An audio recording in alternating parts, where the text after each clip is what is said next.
De conformidad con lo establecido en el reglamento del ceremonial militar, se rendirán los honores al presidente de los Estados Unidos mexicanos y comandante supremo de las Fuerzas Armadas.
Sean tan amables de ocupar su lugar.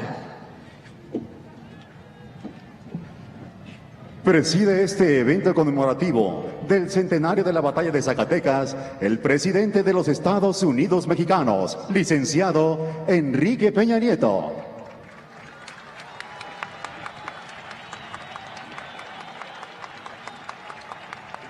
Lo acompañan el licenciado Miguel Alejandro Alonso Reyes, gobernador del estado de Zacatecas. General Salvador Cienfuegos Cepeda, secretario de la Defensa Nacional. Licenciado Emilio Choaifé Chemor, secretario de Educación Pública. Licenciado Jesús Murillo Caram, Procurador General de la República. Licenciado Pedro Joaquín Codwell, secretario de Energía. Doctora Mercedes Juan López, secretaria de Salud y responsable de la región 8 del Programa de Atención a Entidades Federativas.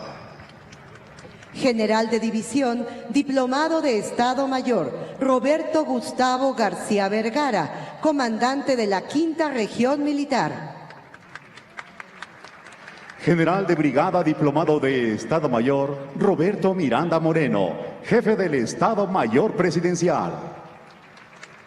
Licenciado David López Gutiérrez, coordinador de Comunicación Social de Presidencia de la República. Licenciado Francisco Guzmán Ortiz, coordinador de asesores del Presidente de la República. Familiares de los generales Francisco Villa, Pánfilo Natera y Felipe Ángeles. General de Brigada, diplomado de Estado Mayor, Antelmo Rojas Yáñez, comandante de la 11ª Zona Militar. Gobernadores y representantes de los estados de Aguascalientes, Durango, Hidalgo, Coahuila y Querétaro. Diputada Araceli Guerrero Esquivel, presidenta de la Comisión Permanente de la Mesa Directiva de la 61ª Legislatura del Estado. Magistrado Juan Antonio Castañeda Ruiz, presidente del Tribunal Superior del Estado. Exgobernadores del Estado de Zacatecas. Así como funcionarios, autoridades estatales y municipales e invitados especiales.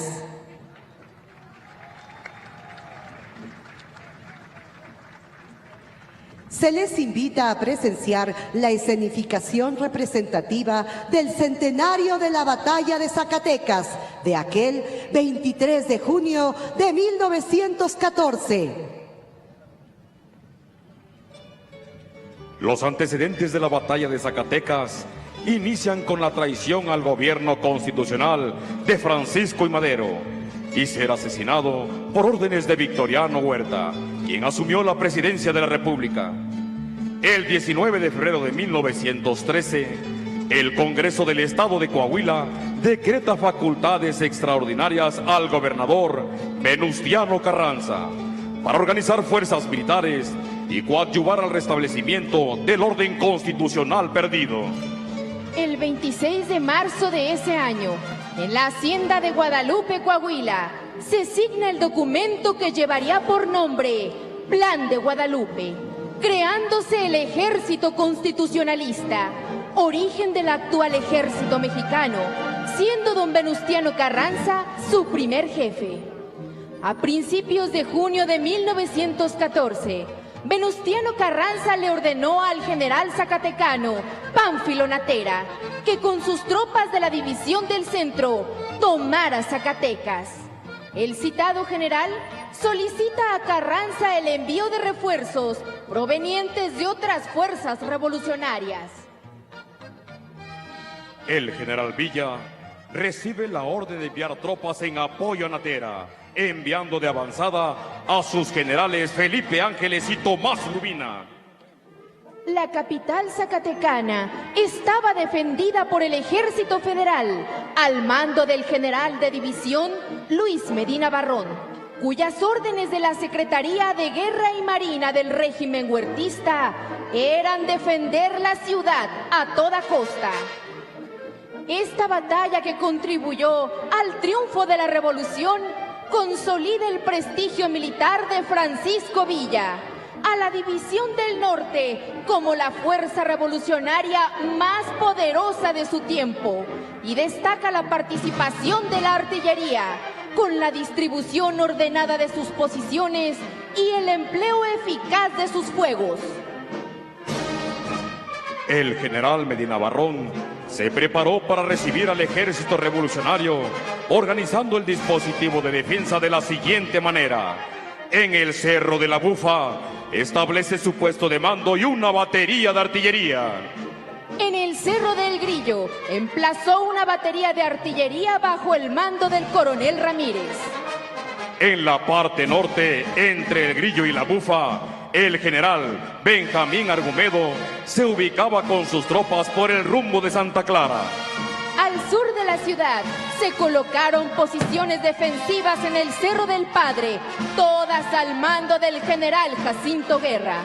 Cerrando el círculo defensivo en la ciudadela, se colocó un grupo de federales al mando de un oficial. Las fuerzas revolucionarias adoptaron el dispositivo de batalla siguiente.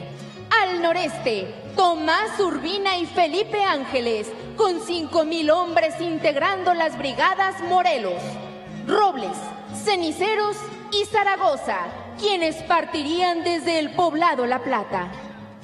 Por el noroeste, Francisco Villa con 5,000 hombres con las brigadas Villa, Cuauhtémoc y Hernández partirían del poblado Las Pilas y Hacienda Nueva.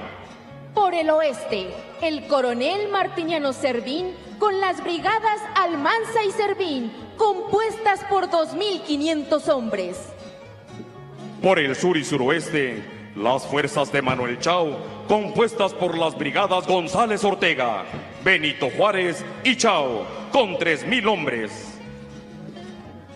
Por el sur, este y sureste, el general Pánfilo Natera, con 5,000 hombres de las fuerzas de Zacatecas.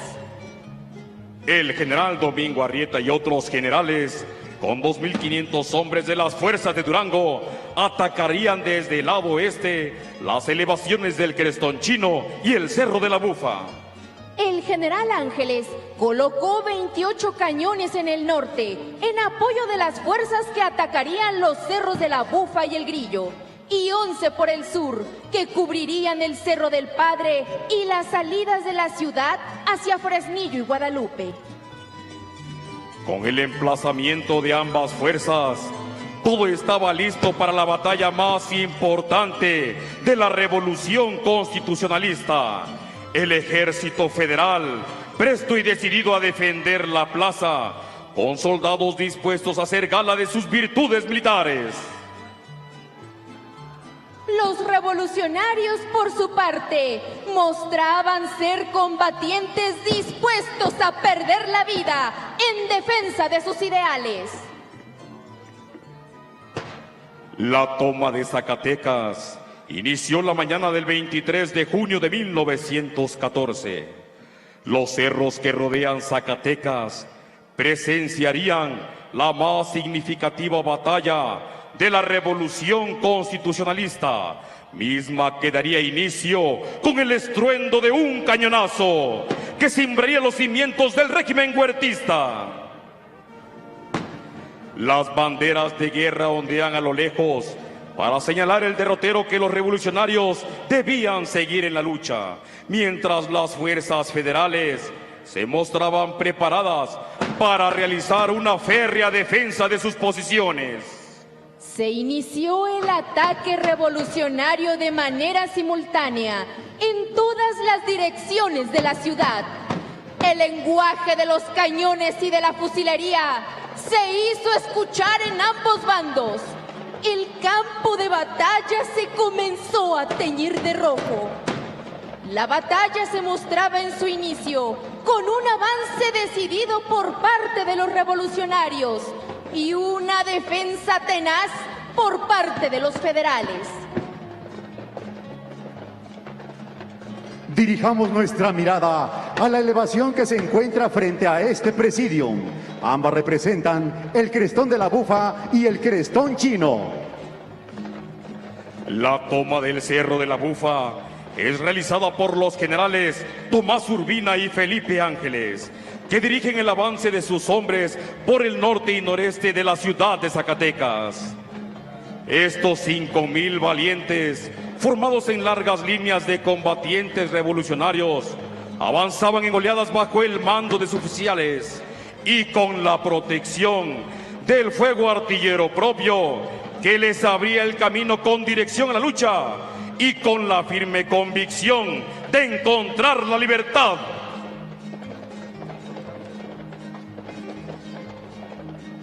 Las fuerzas revolucionarias de Urbina y Ángeles, provenientes del norte del escenario de la batalla, se aproximaban a las posiciones avanzadas de las fuerzas federales, haciendo grandes esfuerzos por detener a los revolucionarios.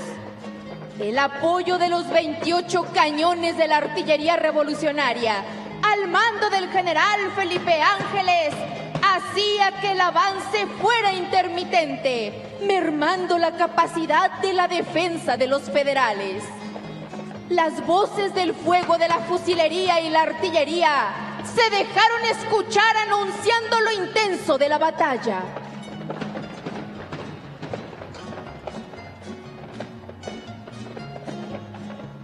Las posiciones defensivas federales que se encontraban en las faldas del Cerro de la Bufa, al sentir la presencia del enemigo, iniciaron un nutrido fuego de fusilería para detenerlos, pero ante la imposibilidad de lograrlo, comenzaron a replegarse. La revolución se había apoderado de las posiciones avanzadas en apenas 30 minutos.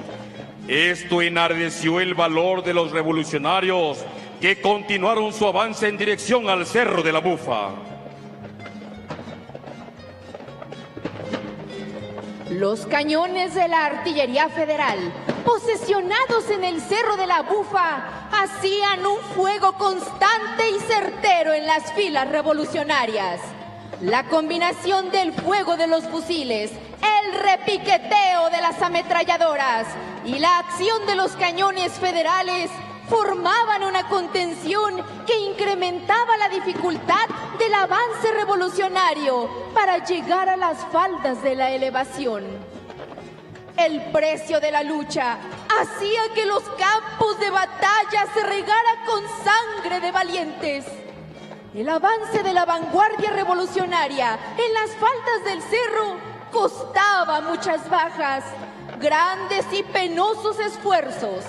El intercambio de fuegos de fusilería se hacía más intenso.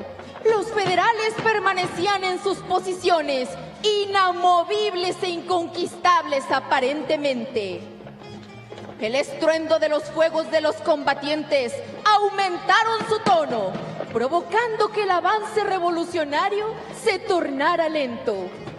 Lo anterior provocó que el ejército revolucionario fuera más cauteloso, motivando a los soldados de la División del Norte, ubicados en las elevaciones del frente del Presidium, para que buscaran abrigos naturales y protegerse de los disparos de las tropas federales, quienes mostraban una férrea decisión por defender sus posiciones.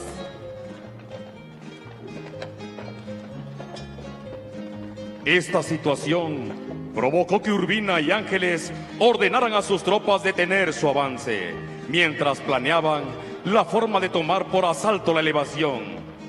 Las fuerzas revolucionarias se mantuvieron en actitud amenazante, cubriendo simultáneamente el lado noroeste, norte y noreste de la Bufa.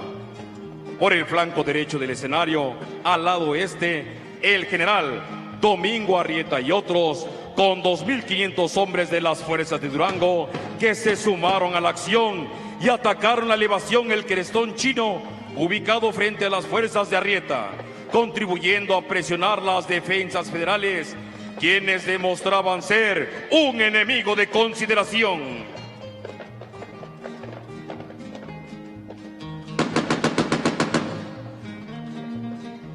A partir de ese momento, las fuerzas revolucionarias se dedicaron a hostilizar a las fuerzas defensoras que ya se encontraban rodeadas en la elevación de la Bufa. Los fuegos de artillería dejaron sentir su acción sobre el terreno, disminuyendo a los federales y abriéndole el camino a los revolucionarios. La debilidad federal aumentaba conforme cada cañonazo se dejaba sentir en el campo de la lucha.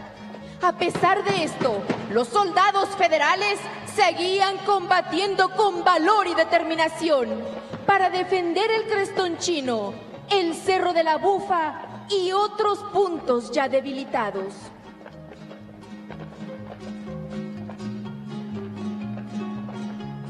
La infantería revolucionaria seguía avanzando, apropiándose poco a poco del objetivo con el apoyo del fuego de artillería de la División del Norte. Ante tal acción, no tardaría en desplomarse la posición defensiva federal. El divisionario Luis Medina Barrón, quien defendía el Cerro de la Bufa, ordenaba la retirada escalonada y abandonaba el lugar buscando reorganizarse en la ciudad. Enfoquemos nuestra vista a la izquierda y atrás de la ciudad, en el Cerro del Grillo.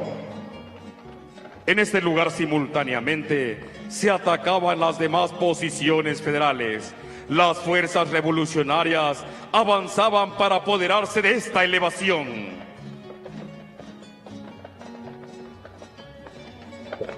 5.000 hombres, donde no podían faltar esas fuerzas de élite, los Dorados de Villa, al mando del propio general Francisco Villa, comenzaron a atacar las avanzadas federales, todo bajo el amparo de las explosiones que hacían sus cañones sobre las posiciones defensoras.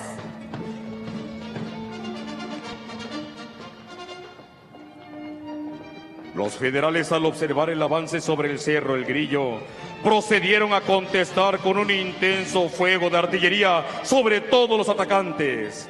A pesar del fuego de cañones, los revolucionarios concentraron su ataque en las posiciones avanzadas del enemigo. Las fuerzas villistas hicieron un gran esfuerzo y lograron tomar estos objetivos antes del mediodía.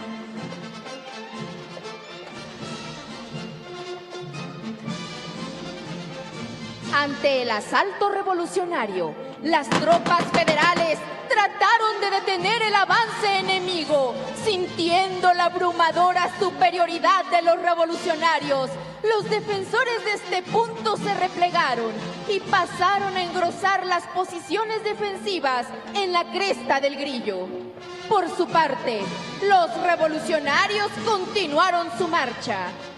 A la izquierda de la misma elevación, el coronel Martiniano Servín, con sus 2.500 hombres, se desplaza hacia el Grillo, donde se reuniría con el jefe de la División del Norte.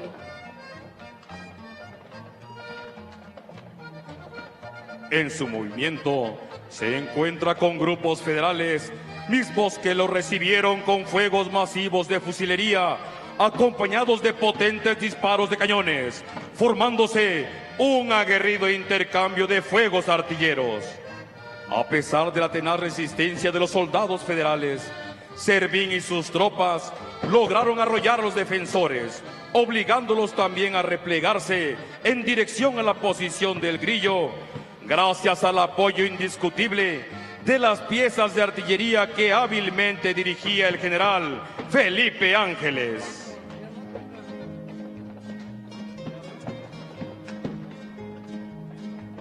Después de esta pequeña victoria, el coronel Servín y sus tropas continúan su camino. Una vez que el Centauro del Norte se encontraba en las faldas del Cerro del Grillo, ordenó que momentáneamente se detuviera el ataque, al considerar el gran esfuerzo realizado hasta ese momento, el agotamiento de las fuerzas revolucionarias y la necesidad de reorganizar a sus tropas y las piezas de artillería.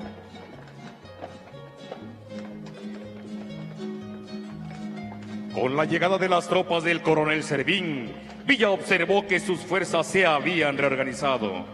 Ordenó que procedieran a avanzar rodeando el cerro para llegar simultáneamente y atacar al enemigo, avanzando al frente la famosa escolta de Dorados, que con su ejemplo motivaba a las tropas.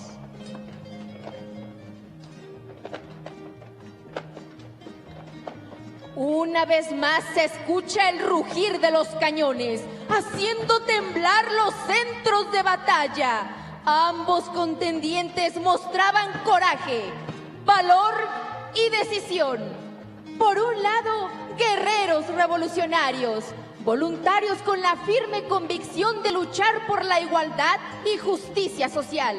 Y por el otro, soldados uniformados de leva, con cierta preparación militar en defensa del viejo régimen, que se enfrentan convencidos de combatir hasta perder la vida por su lealtad institucional.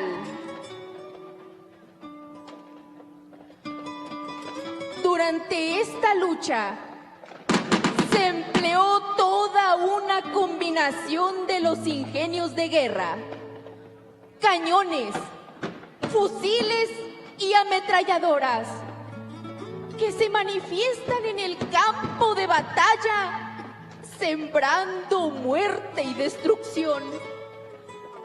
La balanza se inclinaría hacia la gloria o la desesperanza, según la habilidad, inteligencia y preparación de los mandos de ambas fuerzas contendientes. La intensidad del fuego de artillería revolucionario motivó que los federales en sus posiciones defensivas mermaran su resistencia.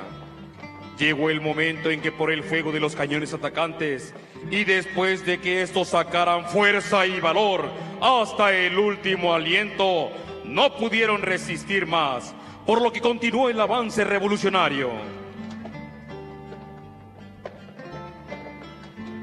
El panorama mostraba una lucha férrea entre ambos contrincantes. Se dejaban escuchar cañones, fusiles y ametralladoras. Los mandos de ambas fuerzas se mostraban atentos al desarrollo del combate para poder encontrar la oportunidad de atacar y debilitar, convirtiéndose en una lucha de decisiones.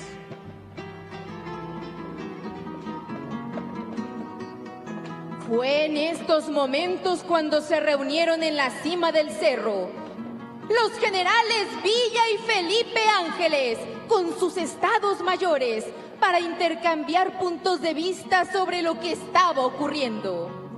Los artilleros del Ejército Federal, que defendían el Grillo, al observar que se reunían dos grupos de jinetes, consideraron que podría tratarse de dos estados mayores con sus respectivos generales, sin poder identificar plenamente al propio jefe de la División del Norte. No perdieron la oportunidad de reorientar el fuego de sus cañones y atacar esa concentración de hombres a caballo.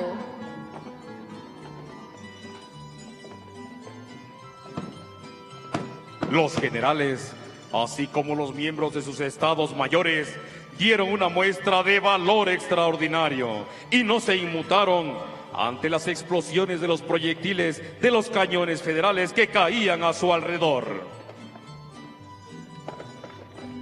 Esta escena hizo que aumentara la moral de las tropas constitucionalistas. Los federales que observaron el ya peligroso avance de la División del Norte contra el Grillo, concentraron el fuego de sus cañones contra los atacantes. Eran impresionantes las muestras de convicción de los soldados de ambos ejércitos, que haciendo gala de un valor inaudito, mostraban desprecio a la muerte, unos avanzando y los otros defendiendo su posición aún a costa de su vida. La resistencia federal continuaba, mientras las fuerzas de Manuel Chao, compuestas por 3,000 hombres, avanzaban por el sur de la ciudad.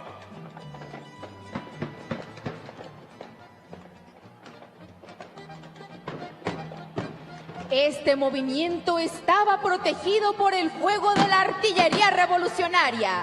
Durante su avance se encontró con posiciones adelantadas federales que el general Medina Barrón inteligentemente había colocado como una primera defensa de la ciudad. Soldados que mostraron coraje y valor y sobre todo dispuestos a no hacer fácil el trabajo de los revolucionarios.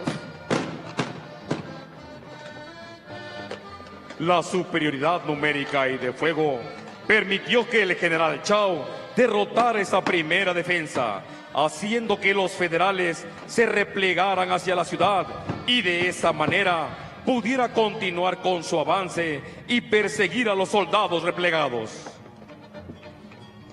Es en estos momentos donde esas valientes y abnegadas mujeres, luchadoras incansables, hacen presencia. Las Adelitas, apoyando a los hombres en la lucha revolucionaria, recargando los fusiles, procurando la atención médica en el propio campo de batalla. Y ante la caída de un combatiente, ellas ocupaban su lugar. El soldado federal, popularmente llamado Juan, también contaba con esa mujer de inmensa bravura y estoicismo, su fiel acompañante, la soldadera, quien hacía lo propio para apoyar a los combatientes mediante la procuración de alimentos y el cuidado de heridos. El papel de Adelita o soldadera en esa épica jornada de la revolución demostró que al lado de cada soldado fuerte hay una mujer aún más fuerte que está apoyándolo. Su participación fue fundamental para mantener en alto la moral de las tropas. La mujer forma parte de la memoria colectiva de los mexicanos y de nuestra historia en la construcción de un México mejor.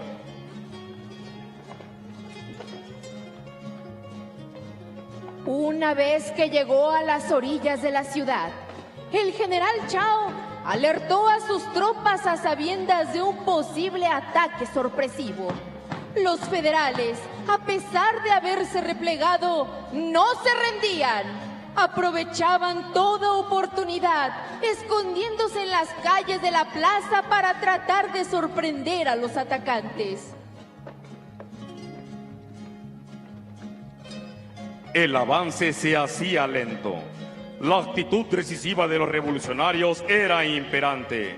las tropas del general Chao lograron llegar al centro de la ciudad de Zacatecas. En este sitio se establecieron pequeños combates personales entre los soldados constitucionalistas y los federales. Algunos lograron penetrar al edificio que servía para resguardar las municiones y explosivos.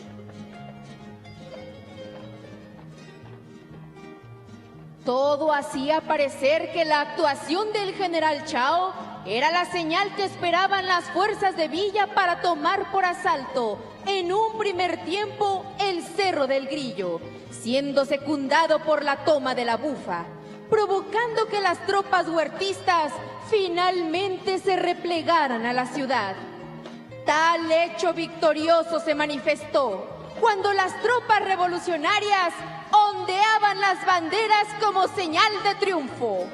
Por su parte, cuando el general Felipe Ángeles logró su objetivo, dedujo que la revolución había alcanzado el triunfo en Zacatecas. Envió el siguiente mensaje al general Villa. ¡Ya ganamos, mi general!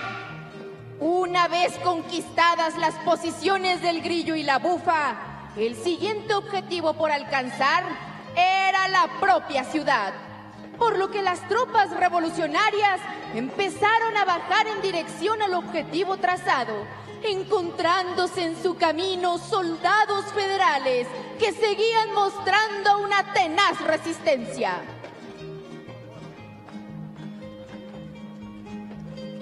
El general Chao y sus tropas, que habían sido los primeros en llegar al centro de la capital zacatecana, continuaban combatiendo en las calles. Y entonces se presentó un estruendo que paralizó a todos los que se encontraban en el campo de batalla. Las tropas federales provocaron que el Palacio Federal de la ciudad explotara para evitar que todo el material de guerra que se encontraba en el edificio cayera en manos revolucionarias. Este evento provocaría la muerte de por lo menos 300 personas, entre combatientes, mujeres y niños en su mayoría. Esta explosión se tornó como última acción de batalla que para ese momento prácticamente señalaba su fin y las fuerzas federales iniciaban su retirada. Los federales, al sentirse derrotados, se vieron obligados a abandonar la ciudad. Frente al lado derecho, frente a las gradas, podremos observar a las tropas de la División del Centro. El general Pánfilo Natera y sus tropas, que estaban desplegados por el este y sureste de la ciudad, resguardando el camino que llevaba a Guadalupe, tenía la misión de evitar la llegada de refuerzos procedentes de Aguascalientes. La retirada federal inició al sentir que sus esfuerzos por mantener la ciudad fueron superados. Instintivamente deciden escapar por el camino a Guadalupe.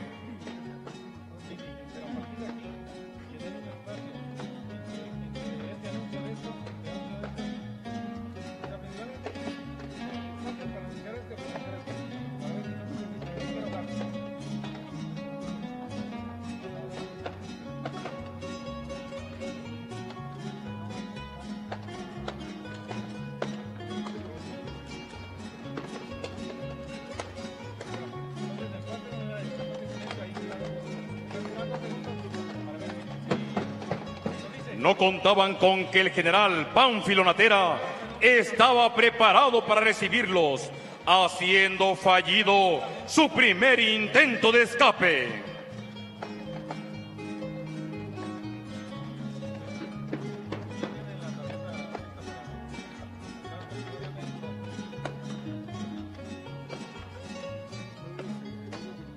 Disminuido el grupo y con el frenesí de supervivencia, buscan otra salida por el camino a Jerez y a Fresnillo, pero nuevamente se encontraron con otro obstáculo: las fuerzas de Manuel Chao, quien les detiene y evita el escape.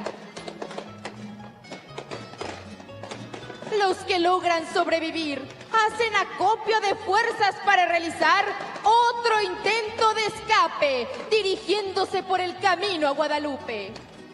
Todo era caos. El pánico se había apoderado de las fuerzas defensoras. Fue el valiente general Benjamín Argumedo de las Fuerzas Irregulares Federales quien organizó un contingente de caballería, logrando romper el cerco de las fuerzas de Natera, en medio del fuego de los cañones y fusiles revolucionarios, provocando la salida de unos 400 hombres de caballería, incluyendo a varios generales como los divisionarios Medina Barrón y Antonio Lea, además de varios jefes y oficiales federales. La toma y consolidación de la ciudad de Zacatecas se verificó por las fuerzas revolucionarias cuando éstas se posesionaron de sus calles con el escape de los federales de Argumedo. Las aisladas y escasas fuerzas federales que quedan en el interior de la ciudad intentan desesperadamente una defensa, por lo que se continúan por unos breves minutos los enfrentamientos en algunas calles. Pero era tal la avalancha de revolucionarios que para los defensores era prácticamente imposible contenerlos. Los últimos defensores perdieron la vida en sus posiciones defensivas en las calles de Zacatecas. Los soldados federales que sobrevivieron quedaron prisioneros de las fuerzas revolucionarias.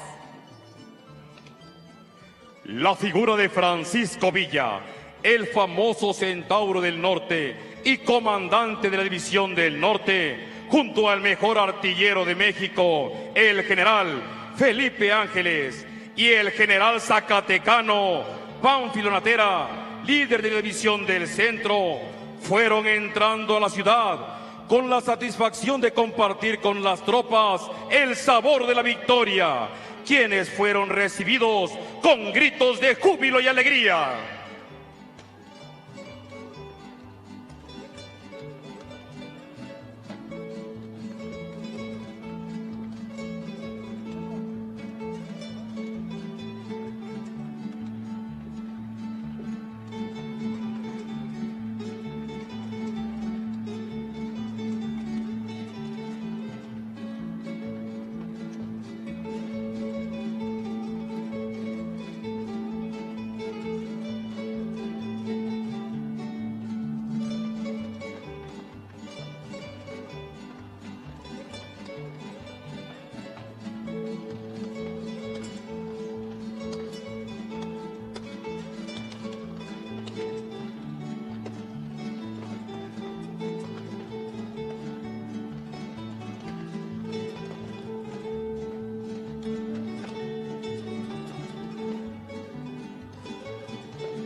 Una vez terminado el más importante hecho de armas de la Revolución Constitucionalista, el general Pánfilo Natera, jefe de las fuerzas de la División del Centro, emitió el parte de batalla dirigido a don Venustiano Carranza, primer jefe del Ejército Constitucionalista, donde menciona el desarrollo de la batalla y cuyos párrafos finales dicen: el enemigo dejó en poder de nuestras fuerzas más de 12,000 Mauser, 12 cañones, algunas ametralladoras y regular cantidad de municiones, alrededor de 6,000 prisioneros y otros tantos muertos, pues hasta la fecha solo se ha podido levantar el campo en el perímetro de la ciudad, y entre esta y Guadalupe recogiéronse 4,837 cadáveres, faltando un número considerable en las demás partes del campo de batalla. Honróme felicitar a usted con alta satisfacción por el triunfo completo de las armas constitucionalistas. Tengo el honor, ciudadano primer jefe, de hacer a usted presentes las seguridades de mi atenta y respetuosa subordinación. Con este parte quedaba clara una situación. La revolución y el ejército constitucionalista, hoy ejército mexicano, habían obtenido una gran victoria sobre el régimen de Huerta. Esta batalla fue una de las más relevantes, ya que Zacatecas era el centro vital de las comunicaciones del norte del país y un importante bastión militar donde se concentraban más de 10,000 efectivos, columna vertebral del Ejército Federal. Al haber tomado la plaza, quedó abierta la puerta a la Ciudad de México para los constitucionalistas. La toma de Zacatecas es considerada una de las batallas más sangrientas de la revolución, pero también, desde el punto de vista del arte de la guerra, es la más apegada a la estrategia y táctica militar, ya que se manifestaron todas las fases del combate y la aplicación de sus principios. No fue una batalla más, sino una consecuencia que transformó la vida misma de nuestro país.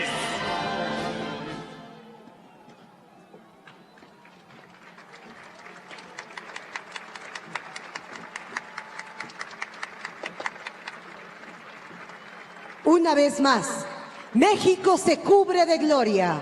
Y como reconocimiento a los patriotas de ambos ejércitos contendientes que dieron su vida para que esto fuera posible, escucharemos el toque militar de silencio, como una muestra de que aún son recordados como grandes mexicanos.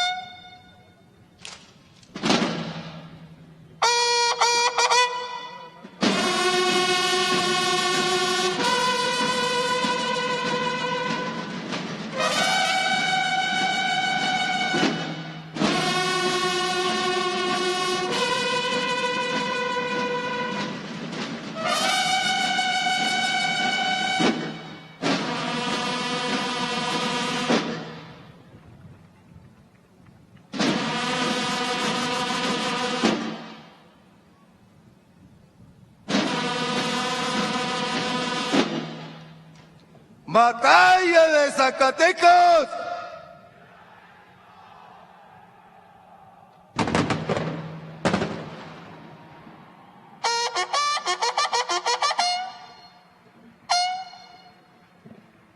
Se les invita a entonar nuestro himno nacional, acompañados por el coro y la banda de música de la Secretaría de la Defensa Nacional.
Escuchemos las palabras que dirige el licenciado Enrique Peña Nieto, presidente de los Estados Unidos Mexicanos y comandante supremo de las Fuerzas Armadas.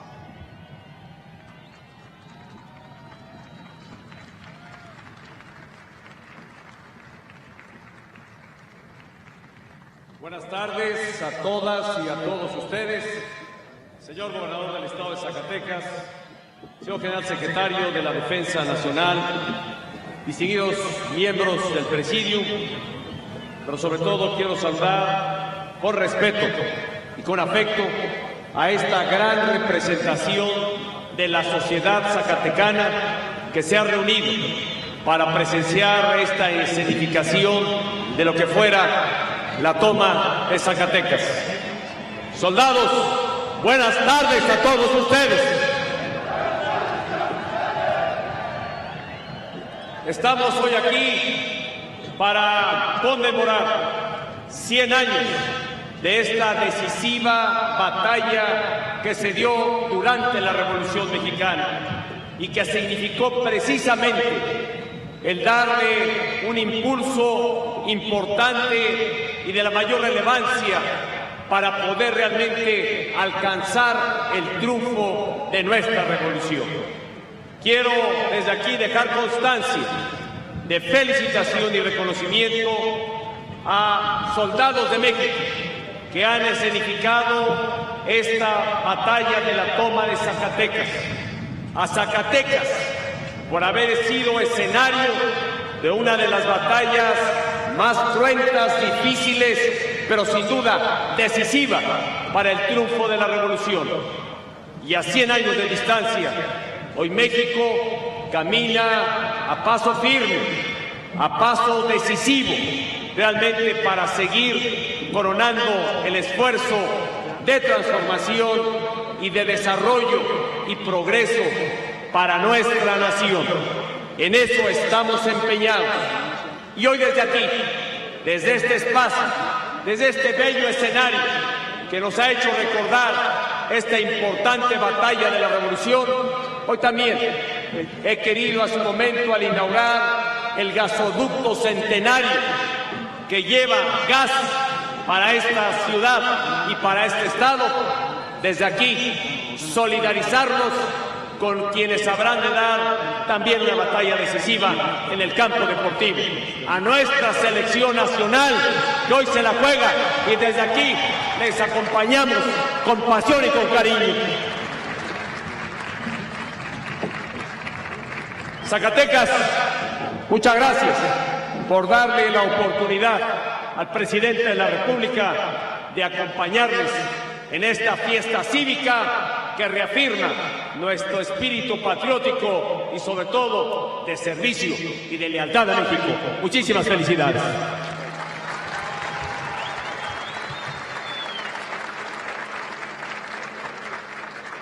El presidente de los Estados Unidos Mexicanos se dirige a la escolta de bandera para despedirse de nuestro lábaro patrio.